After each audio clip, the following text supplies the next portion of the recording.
本上我说小乘佛教里面确实是比较少见的，至少是这个传统上确实是很少见，对不对？是，也少见。可是呢，近代比如说格印卡，你知道吗？是知道。格印卡是世界级的人物啊，佛教用另一种方式传遍全球，但是他也是出自于民典的小乘佛教体系的一个人。虽然呢，他没有自己说是上师类似这样的一个概念，但是他也是传法。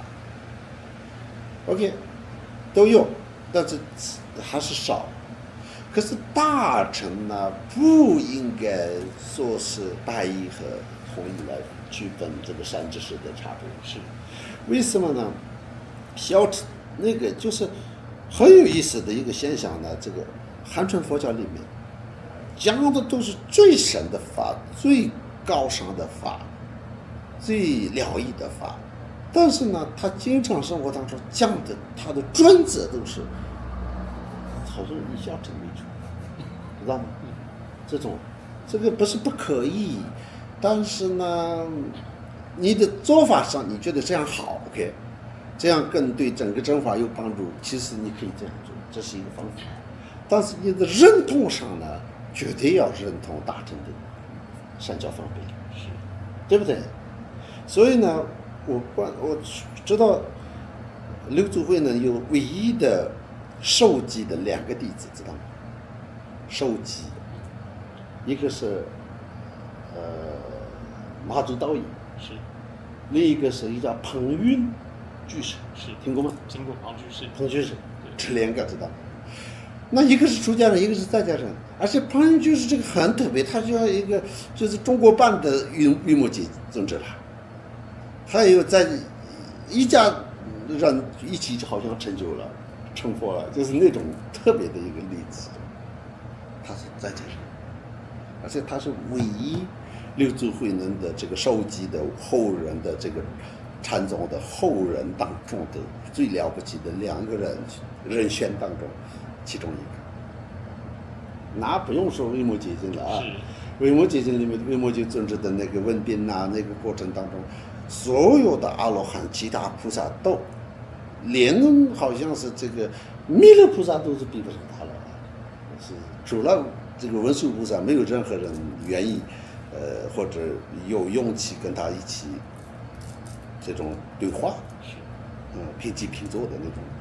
所以呢，就是这个智慧第一，我们的这个舍利佛也就是在维摩诘尊者的座前就是啥都不是，这现在是没有啊。是，所以这个是实际的记载。所以呢，这些都是大乘就是这样。所以呢，大乘里面呢，绝对没有说是白衣不能学。是。那藏传佛教里面，阿底峡尊者是这个印度的非常了不起的比丘，是吧？是。但是他到西藏创这个噶当帕的那个传承的，他的所有的弟子当中，最后能代替阿底峡尊者的就是龙灯巴。龙灯巴就是在家人。是的。所以呢，当然就是有无数个例子呢，就是说这些印度的大乘主者的弟子也好，汉传佛教的也好，佛经的记载来说，就是白衣没有白衣，但是呢，白衣有白衣的要求啊，本身就是弥勒菩萨的这个金庄严论里面有善知识的10个事项，是。那这个里面一个讲了，但是他并没有说是一定要是出家身份，永远没有这样说。对吧？神论经课里面有一个说哦，你是又是出家又是这个金刚阿阇黎的话，其实可能会更好，有这种说法是有的，那这个是完全没问题 ，OK， 是吧？所以呢，这个文思修和弘扬佛法上面呢，在家出家没有差别，但是呢，有一些地方是有差别，对吧？我们本身呢，我昨天跟宗师仁波切做一个访谈。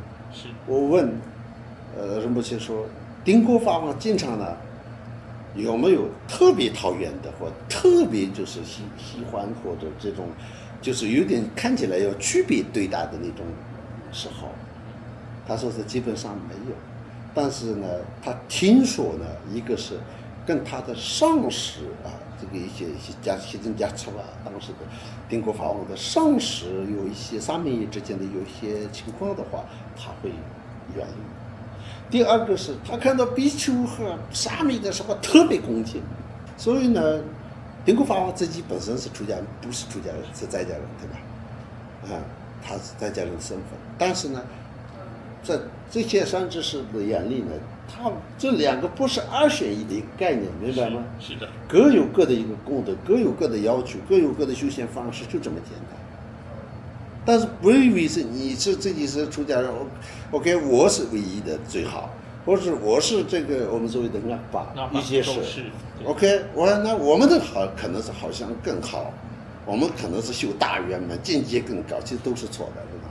这个要看个人的，所以呢，不能就是这种偏激的一种思维来这个看待这些事情。所以呢，这个本质上的，我觉得是这个，如果你这个可以有权利观察了啊，是，无论是他是出家在家身份，适不适合，这个你从他那边得法，成为你的上知识或上师，这个都是完全是我们一直观察上师是这一个修行此地的一个必要的一个过程嘛。是。但是呢，它的本质上不能因为这个以身份，只是身份来。那种作为抉择的标准，抉择的标准是就是应该是不是很符合大乘，更不是符合经教乘呀。当然，你说怎么利益众生和文化方式呢？就在家有在家身份的一个做法，在家不能以在家的身份做出家的事，那是这样。是出家也就是有出家的一个做法嘛，这个是肯定有的。是。那有些呢，有些环境是出家就更受欢迎了，更适合了。更能利益众生了，那当然是这样更好。有些地方呢，就像西方呢，可能是在家就是更方便和大家觉得更那个。我看到莲花生大师和另外一些这种佛菩萨像，西方人的眼里，莲花生大师反而他们就哇哦，就是好像更符合他们的文化的那种概念，更有亲切感。是，那些都是一种众神业力和习气和。因缘的一个有关系的一个事情，是，就这样。是，谢谢干波。